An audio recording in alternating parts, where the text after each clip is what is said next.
오늘은 세상과 하늘의 갈림길에서라는 제목으로 은혜를 받고자 합니다. 할렐루야.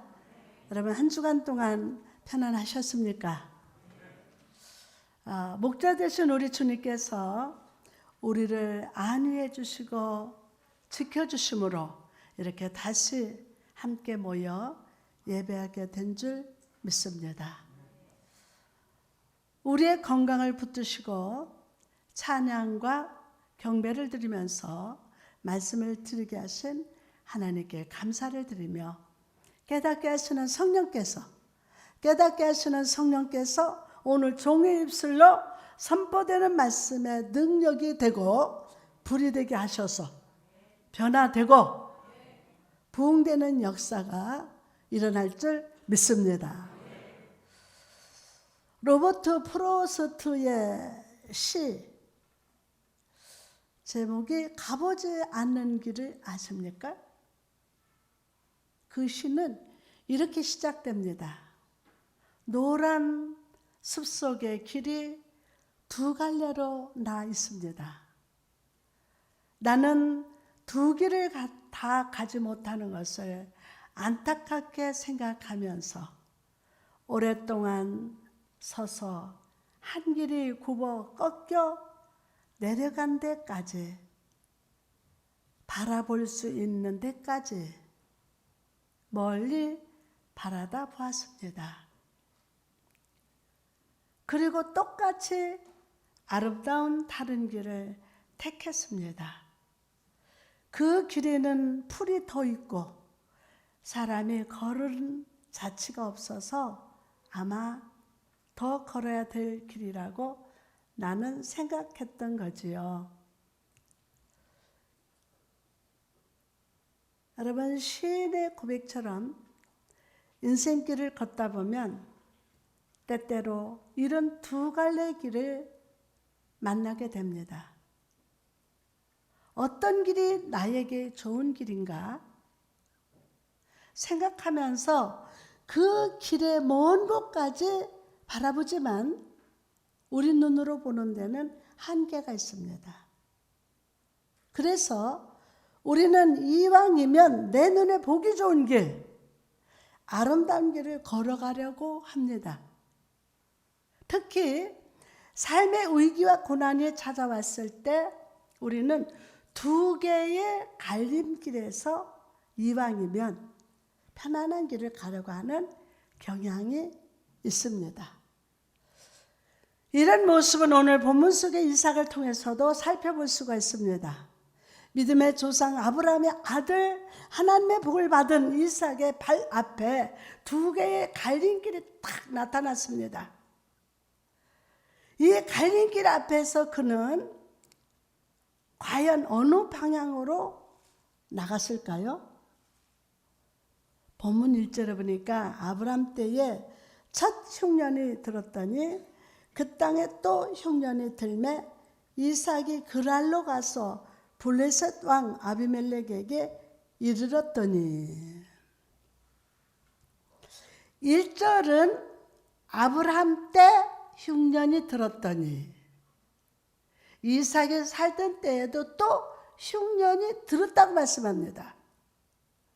그런데 이 흉년 앞에서 이삭은 어떻게 반응하고 있습니까?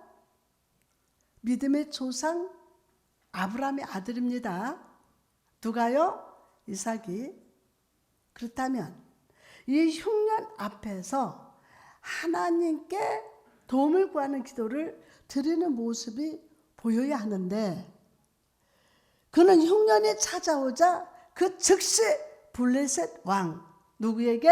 아비멜렉에게 도움을 구하려고 찾아가고 있습니다. 찾아가고 있어요.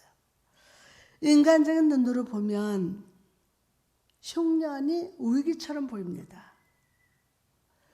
그러나 영적으로 볼 때 이삭의 진정한 위기, 시련의 원인은 하나님을 놓쳐버렸다는 거예요. 하나님을 놓쳐버렸다. 여러분 오늘 창세기의 저자는 이런 이삭의 영적인 상태를 정확하게 드러내고 있습니다. 여러분, 여러분의 일기장에는 흉년의 날에 제일 먼저 누구를 찾아갔다고 쓰여져 있으십니까? 성도는 위기 속에서 상황만 바라보는 자가 아닙니다. 상황을 주도하시는 하나님을 바라보고 하나님의 손길을 신령한 눈을 뜨고 살아야 할 줄 믿습니다. 이게 중요해요. 독일 철학가 마르틴 부버는 나와 너라는 책에서 이렇게 말을 했습니다. 내가 누구인지를 알 수 있는 길은 너라는 존재를 만날 때이다. 다시 한번, 내가 누구인지를 알 수 있는 길은 너라는 존재를 만날 때이다.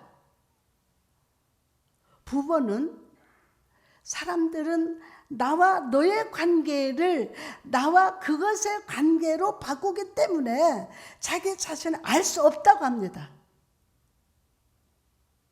나와 돈, 나와 환경, 나와 질병, 명예, 나와 직업과 같이 세상의 것들과 그 관계 속에서 나를 발견하라고 한다는 것입니다.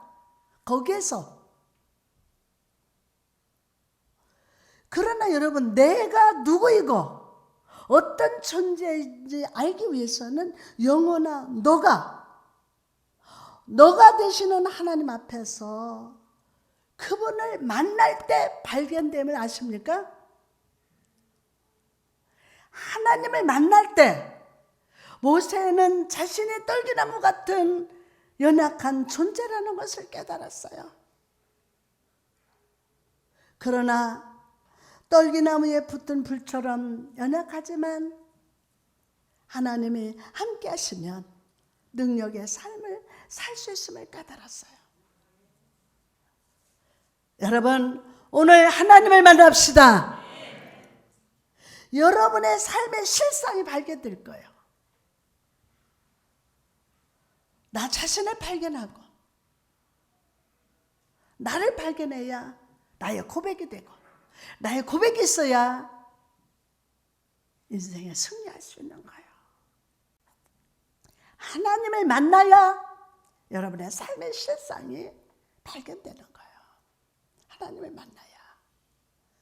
이삭이 흉년의 때에 잘못된 행동, 잘못된 결정을 하는 것을 보신 하나님은요, 즉각적으로 그의 삶에 개입을 하십니다. 이삭은 그랄 땅을 지나서 애굽으로 향하려고 하고 있었습니다. 그런 이삭에게 하나님은 친히 찾아가셔서 말씀을 하세요. 본문 2절에 보니까 여호와께서 이삭에게 나타나 이르시되 애굽으로 내려가지 말고 내가 내게 지시하는 땅에 거주하라. 먼저 하나님은요, 애굽으로 내려가지 말라고 하십니다. 이삭아, 너 애굽으로 내려가지 마. 내려갔다는 말은 히브리어로 테레츠라고 쓰여져 있는데 높은 곳에서 낮은 곳으로 내려간다는 뜻입니다. 그러나 내려가지 말라 라는 말에는 영적으로 믿음의 자리를 벗어나 죄의 자리로 내려가지 말라 라는 뜻이 담겨져 있습니다. 물질적으로 풍요롭게 보이지만 세상의 죄로 가득한 애굽으로 가는 것은 믿음이 후퇴하는 것이고 영적으로 사망의 자리에 가는 것이기 때문입니다. 영적으로 사망의 자리로 가는 거예요. 오늘날 많은 사람들이 흉년의 때에 믿음의 십자가를 지고 좁은 길로 가라고 하기보다 물질적으로 풍요로운 세상의 넓은 길로 나가려고 합니다. 그런 우리에게 주님은 믿음의 길에서 내려가지 말라. 옆 사람한테 시작. 믿음의 길에서 내려가지 말라. 믿음의 길에서 내려가지 말라.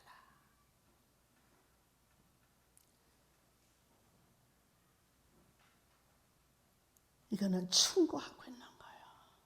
얘들아, 제발 믿음의 길로 내려가지 말라. 충고하고 계세요. 여러분, 요나 선지자를 한번 생각해 보십시오. 그가 하나님의 말씀을 거역하기로 작정했을 때 그의 삶에 나타난 행동은 내려가는 것이었어요. 막 내려갔어요. 어디까지? 하나님을 피해서 욥바항에 내려갔다가 배 밑창까지 내려가서 잠이 들었어요. 잠이 들었어요.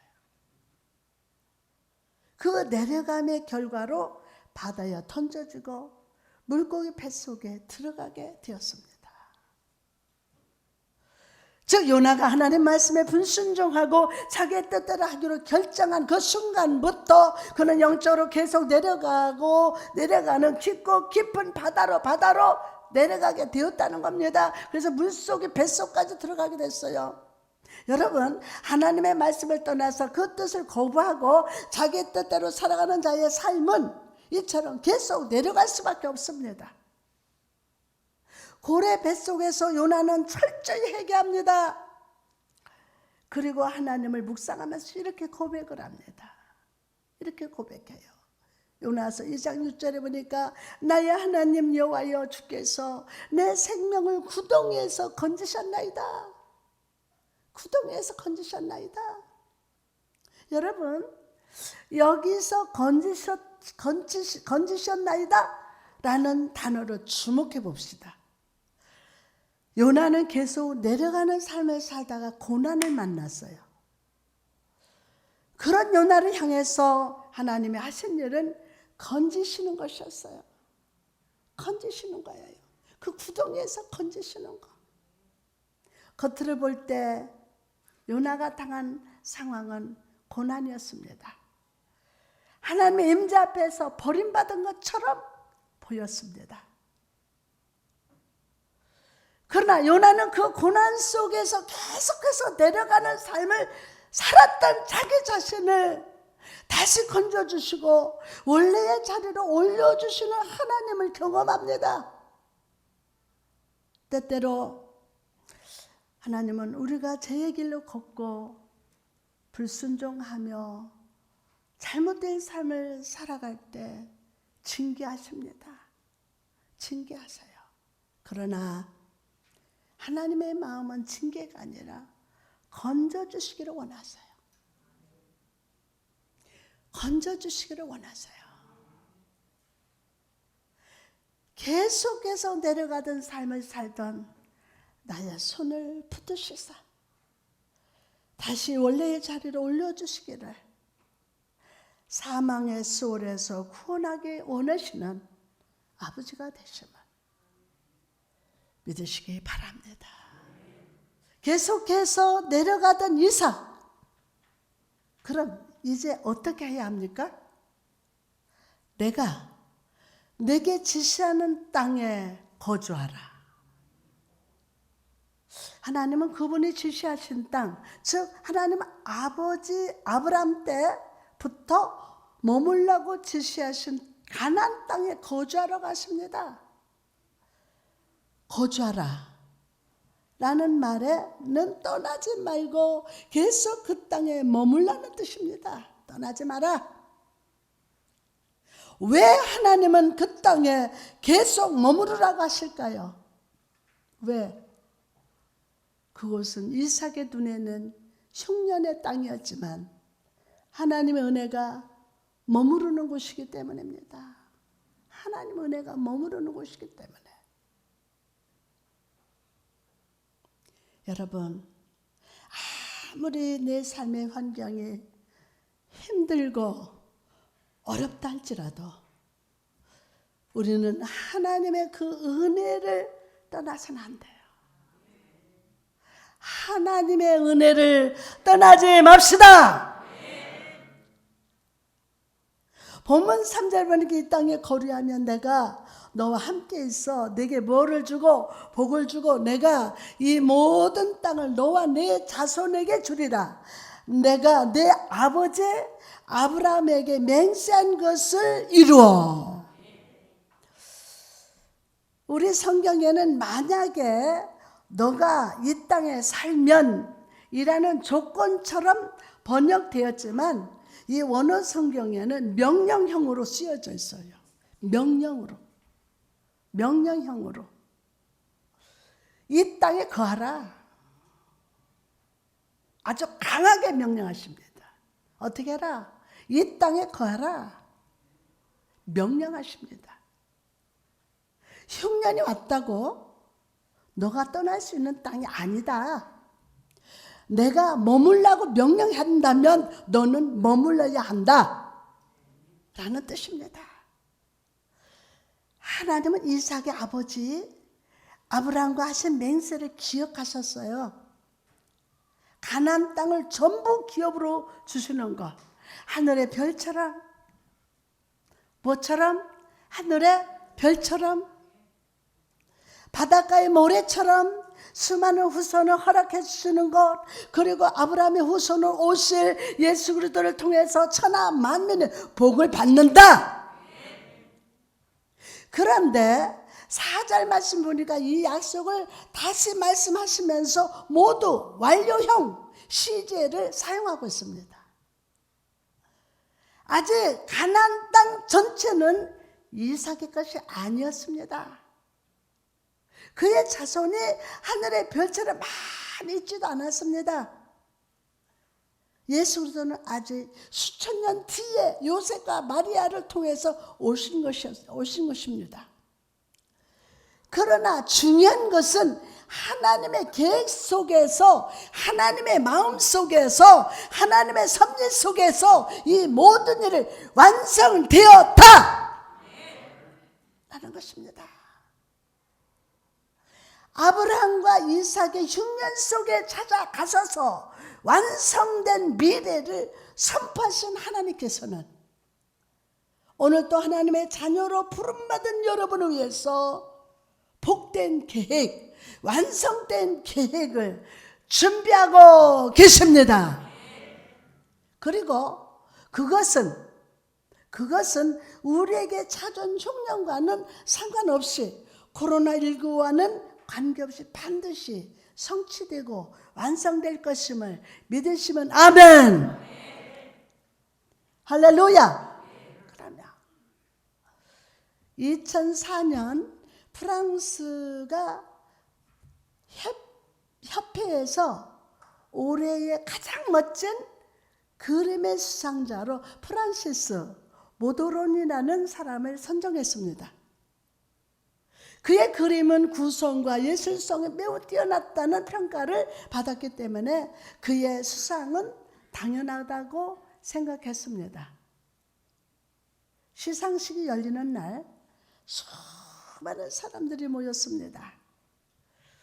사회자는 모도론의 이름을 불렀습니다. 그리고 모도론이 단상에 오르는 그 순간 사람들은 깜짝 놀랐습니다. 그에게 양팔이 없었기 때문입니다. 양팔이 없었어요. 그 사람들이 너무 많이 놀랐어요. 기자들은 두 팔이 없이 어떻게 저런 멋진 그림을 그렸느냐고 질문을 했습니다. 그리고 모도로는 정중하게 대답했습니다. 저는 단 한 번도 손이 없다고 생각해 본 적이 없었습니다. 제 호흡이 있는 한 여기 있는 나무 손으로 인생의 아름다움을 계속 그릴 것입니다. 내가 보는 세상은 아름답습니다. 내 안에 있는 세상은 너무나 아름답습니다. 저는 한 번도 절망을 생각해 본 적이 없습니다. 아름다운 저편에 있는 소망을 바라보고 있기 때문입니다. 여러분, 저는 여기서 성도된 우리가 가져야 할 마음의 자세를 봅니다. 때때로 세상을 살면서 억울한 일을 당합니다. 부당한 대접을 받습니다. 고난과 염려가 끊이지 않습니다. 그러나 변하지 않는 분명한 사실은 우리는 하나님의 은혜 안에 있다는 겁니다. 우리는 하나님의 은혜 안에 있다는 겁니다. 다시 한번, 우리는 하나님의 은혜 안에 있다는 겁니다.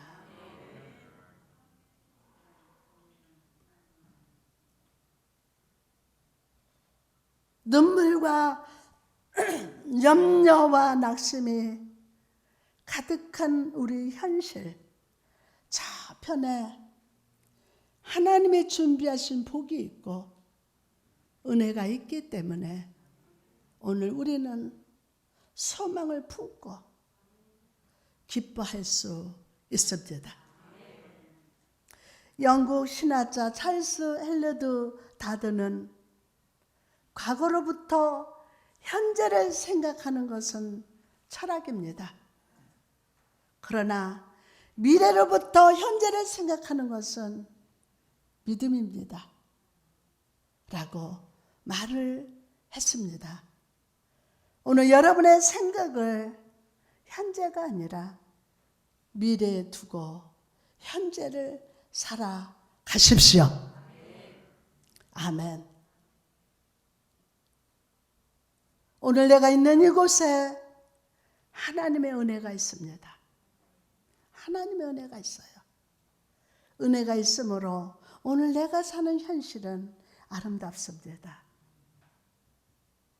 작은 문제, 내 연약함, 아픔, 이 고통 때문에 내 옆에 있는 그 아름다움을 보지 못하는 거예요. 교회가 힘들 때 가슴이 탑니다. 견딜 수 없었습니다. 그러나 핸드폰 하나 가지고 나가서 하나님이 만드신 자연, 꽃도 찍고 새도 찍고 새소리에 녹음도 해보고, 그러니 그 아프고 힘든 것은 별로고 그 아름다움이 내 눈에 사진기에 찍히는 거예요. 그래서 그것이 하나하나 모아져서 나의 마음에 채워지니까 너무 아름답더라고요. 오늘 현실이 여러분 정말 힘겨운 거, 아프고 연약하고 속썩이는 자식들 때문에, 그 무엇 때문에, 코로나 때문에 이것을 보고 있으면 지옥 같지만 하나님 만든 자연과 하나님의 미래 예비하신 그것을 바라볼 때에 너무 아름답습니다. 너무 아름답습니다. 절망을 생각하는 것이 아니라 하나님의 은혜의 저편에 소망을 바라봐야 돼요. 이 몸의 소망 무행하 우리 주 예수 분일세. 우리 주 예수 밖에는 믿으리 아주 없도다. 굳건한 반석 있으니 그 위에 내가 서리라. 그 위에 내가 서리라. 우리 몸에서 가장 검은 것이 검정 것이 있는 게 뭐죠? 우리 신체 중에? 모르죠? 내가 가르쳐 줄게. 머리야, 머리카락. 근데요, 제가 머리가 숱이 정말 없어요. 근데 오늘 좀 많아 보이죠? 비밀을 가르쳐 줄게. 이 숱이 많아서 이 하얀 걸 보이지 말아야 되는데, 깜짝 보이고 이런 거 핸드폰 이걸 샀어. 그래서 머리카락을 딱딱딱딱 가름뱉하면서 그걸 칠해놨어. 까맣게. 그러니까 이렇게 예뻐졌어.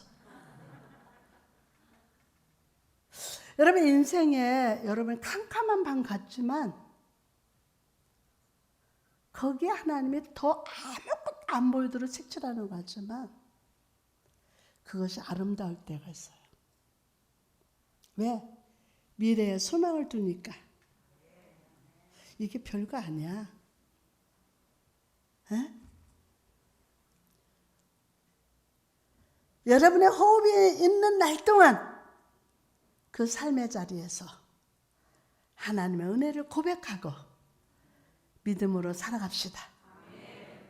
그럴 때 은혜가 충만하고 소망이 충만하며 소망의 나를 지배하는 삶을 살아가게 될 줄 믿습니다. 할렐루야. 이삭에게 더 이상 세상으로 내려가지 말고 그랄 땅에 머무르라고 말씀하신 하나님께서는 그의 아버지 아브라함이 어떻게 복된 삶을 살았는지를 가르쳐 주십니다. 본문 5절에 보니까 이는 아브라함이 내 말을 순종하고 내 명령과 내 계명과 내 율례와 내 법도를 지켰음이라 하시니라. 자, 아브라함이 평생 동안 하나님께 큰 복을 받은 이유는 바로 순종 때문이었어요. 뭐 때문에? 순종 때문에. 순종. 순종은 히브리어로 샤마라고 하는데 듣다라는 뜻 외에 들은 것을 이해하다라는 뜻이라고 합니다. 자, 아브라함의 순종은 하나님의 말씀을 듣는데 멈춰있지 않았습니다. 그는 들은 것을 이해하고 이해한 것을 전 인격을 통해서 실천했어요. 전 인격을 통해서. 무엇보다 아브라함은 하나님의 말씀, 하나님의 명령, 하나님의 율법에 대해서 깊은 관심을 가지고 철저히 순종하는 삶을 살았습니다. 때문에 그는 복의 근원이 되었고 믿음의 조상으로 인정을 받았던 것입니다. 여러분, 이게 인정받는 게 아주 중요합니다. 인정받았다. 순종의 삶을 살았던 아버지 아브라함을 떠올리면서 하나님은 그의 아들 이삭도 흉년의 때에 하나님의 명령, 하나님의 계명, 율법의 법도를 지켜 순종하는 자가 되기를 기대하고 있었어요. 누구에게? 이삭에게. 로마서 10장 17절에 보니까 믿음은 들음에서 나며 들음은 그리스도의 말씀으로 말미암느니라. 말미암느니라. 사람들은 귀로 듣습니다. 그런데 귀가 열려 있어도 마음의 귀가 열려 있지 않으면, 귀가 열려 있어도 마음에 열리지 않았으면 사람들은 듣고 싶은 것만 듣습니다. 귀가 열렸어도. 마음의 귀가 열렸지 않으면 자기들 듣고 싶은 것만 들어요. 많은 설교를 듣습니다. 그런데 말씀의 능력을 경험하지 못하는 사람이 있습니다. 그 이유는 마음의 귀가 닫혀있기 때문이요. 듣고 싶은 말씀만 들었기 때문이에요. 그렇게 듣고 싶은 말씀만 듣다 보면 결국 하나님의 음성이 들리지 않습니다. 성경을 봐도 설교를 들어도 하나님의 음성을 들리지 않는 딱딱한 심령, 강팍한 마음이 되고 맙니다. 겉으로는 예수 믿는 것 같아요. 수많은 세월 신앙생활을 했지만 귀는 열렸겠죠. 마음의 귀가 열리지 않으니까. 마음의 귀가 열리지 않으니까. 그래서 강팍한 마음으로 변해요. 사무엘상 3장에 보니까 어린 사무엘은 하나님이 부르십니다. 사무엘은 아직 하나님의 음성이 무엇인지 잘 몰라요. 그래서 엘리 제사장이 부르는 줄 알고 엘리 제사장에 나갑니다. 3번이나 반복해서 사무엘이 엘리 제사장에게 나가자 엘리 제사장은 그 음성이 하나님의 음성인 줄을 깨달았어요. 그리고 사무엘에게 말합니다. 사무엘상 3장 9절에 보니까 엘리가 사무엘에게 이르되 가서 누웠다가 그가 너를 부르시거든 내가 말하기를 여호와여 말씀하옵소서 주의 종이 듣겠나이다 하라. 여러분 여기서 우리는 순종이 무엇인지를 배웁니다. 하나님의 말씀이 우리에게 들려질 때 우리는 나에게 그것이 유익인지 손해인지를 먼저 생각합니다. 일단 들어보겠습니다. 하지만 손해게 된다면 순종하지는 않겠습니다. 라는 마음으로 하나님 말씀을 듣습니다. 여러분, 순종하는 사람의 입에서 나올 수 있는 말은 딱 하나입니다. 말씀하옵소서. 내가 듣겠나이다. 시작. 내가 듣겠나이다. 생각해보고 순종하는 것이 아닙니다. 목사님 좀 생각 좀 해볼게요. 수없이 들었어. 목사님, 근데 제가 하나님이 이랬다. 하나님이 우리 집사님이 이랬다. 이런 적 없어요. 말하게 하신 따라 말하게 되는 거예요. 에? 우리 애들은요, 제가 농담도 못해요. 찰떡같이 믿기 때문에. 때로는 농담도 하고 그래야 되잖아요. 근데 옆에서 보는 거예요. 하나님 말씀에 어떻게 하면 어떻게 하는 걸 다 보는 거예요. 때로는 장난도 치고 싶고, 그렇잖아요. 농담도 하고 싶고, 안 하는 거예요. 다 농담도 진담을 알아요. 나중에 그것 때문에 싸워. 나 농담했는데 왜 그러니? 여러분이 생각해보고 순종하는 것이 아니에요. 듣고 나서 순종하는 것이 아니라 이미 듣기 전에 전인격적으로 순종하는 거예요. 전인격적으로. 오늘도 하나님은 우리 인생에 찾아오셔서 말씀하고 계십니다. 그 말씀은 능력의 말씀이요. 권세 있는 말씀입니다. 문제는 하나님의 말씀이 아니라 내가 어떤 마음으로 그 말씀을 듣느냐입니다. 어떤 마음으로 내가 그 말씀을 듣느냐는 거예요. 내 삶의 현실이 흉년 같아도 하나님께서 소망이 있다 하시면 소망이 있는 줄 믿어야 하고 홍해가 가로막고 있어도 걸으라 하시면 믿음으로 발을 내딛어야 돼요. 안 돼. 목사님 죽을 통 같아. 아니다. 살 통이다.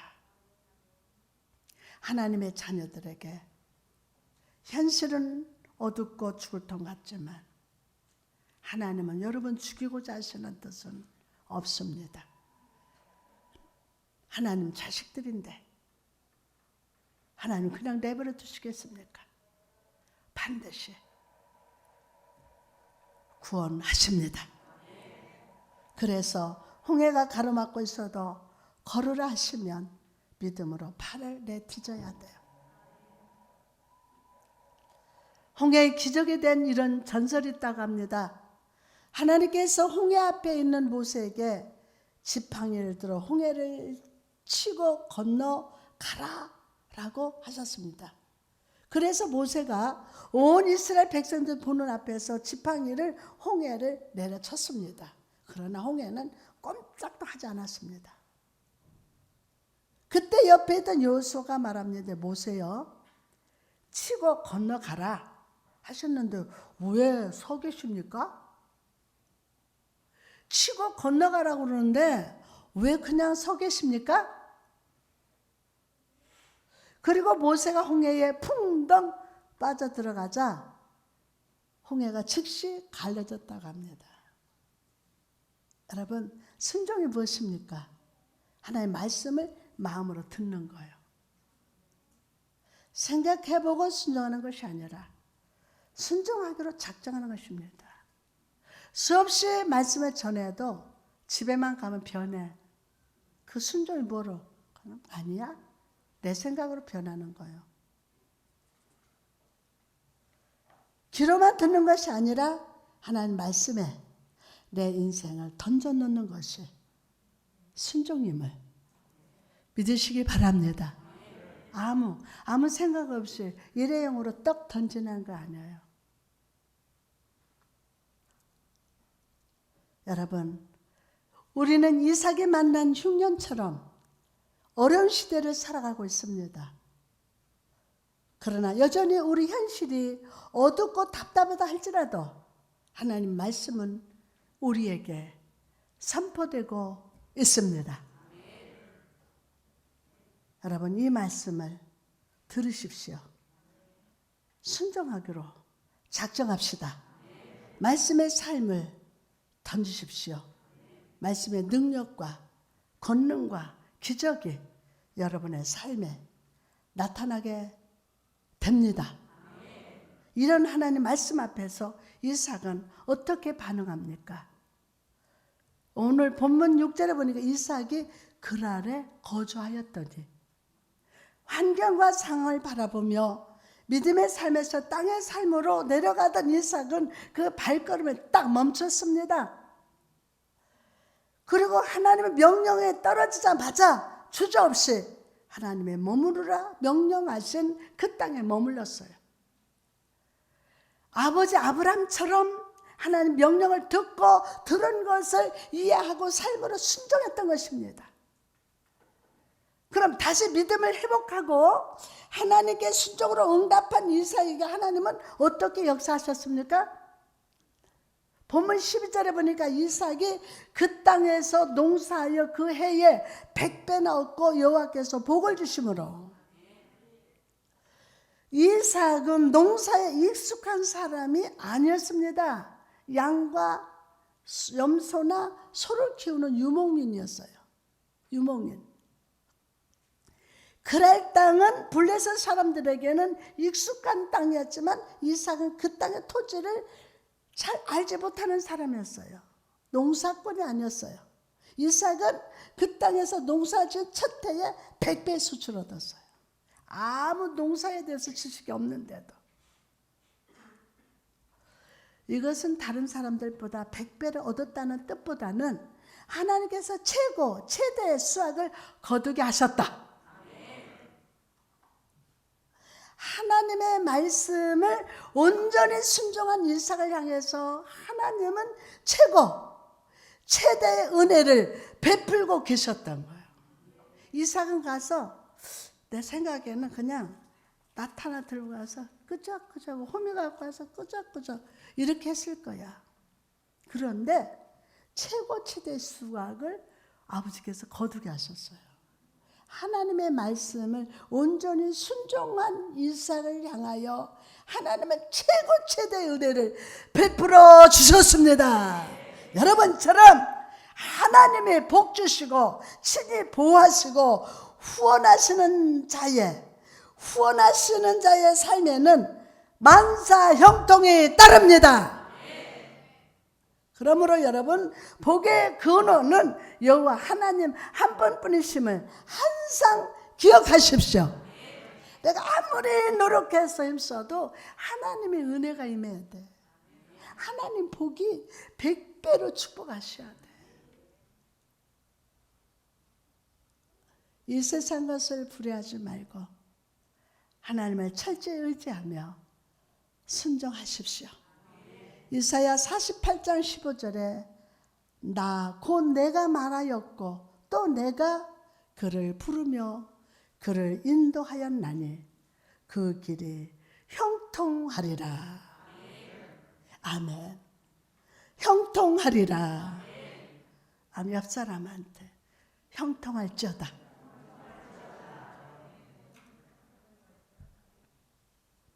이제 말씀을 마치고자 합니다. 설교를 시작하면서 들려드렸던 가지 않은 길이라는 시는 이렇게 끝을 맺습니다. 훗날에 나는 어디선가 한숨을 쉬며 이야기할 것입니다. 숲속에 두 갈래 길이 있었다고.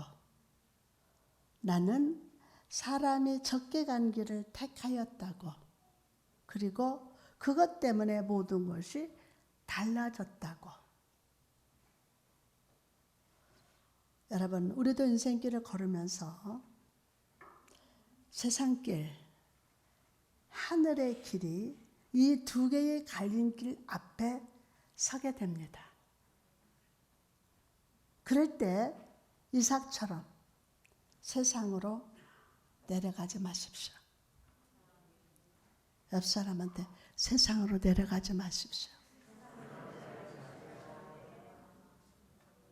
세상으로 내려가지 마십시오. 세상에서 방황할 때 나 주님을 몰랐네. 내 맘대로 고집하며 온갖 죄를 저질렀네. 이삭처럼 세상으로 내려가지 마십시오. 단 하루를 살아도 믿음으로 선택하고 하늘을 향해 순종하면서 나아가십시오. 하늘 가는 밝은 길은 많은 사람이 걷지 않는 길입니다. 그러나 그 길을 순종으로 걸어갈 때 하나님이 여러분의 삶을 복되게 하십니다. 병든 어머니 치매 걸리고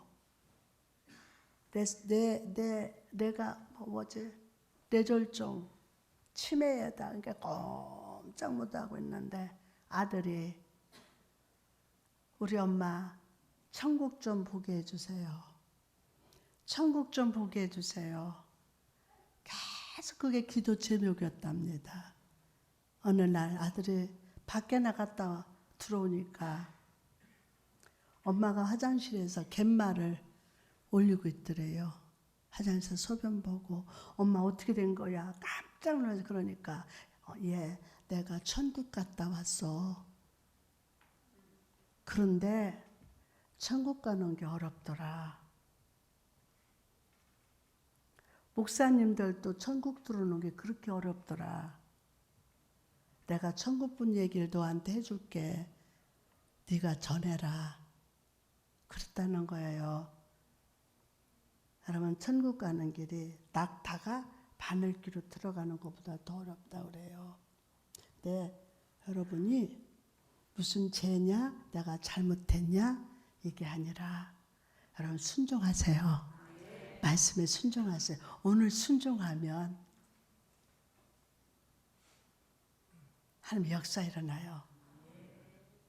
홍해에 지팡이를 내밀 때 홍해가 갈라진 것보다도 풍덩 들어가가지고 여수가 아니 풍덩 들어갔으면은 걸어가라는 거야. 믿음으로 걸어갈 때 기적이 일어나요. 그 앞에 그냥 서 있지만 말고 오늘날 성도들이 그냥 서 있어. 거길 기적이 없어. 발을 내딛어야 돼.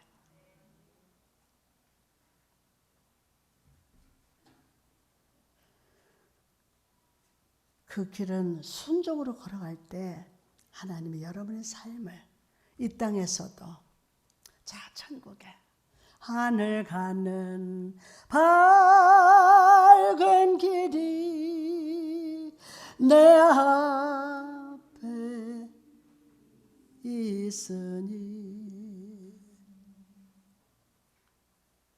여러분 하루를 살아도 믿음으로 선택하고 하늘을 향해서 순종하며 나갑시다. 오른손 들고 아멘.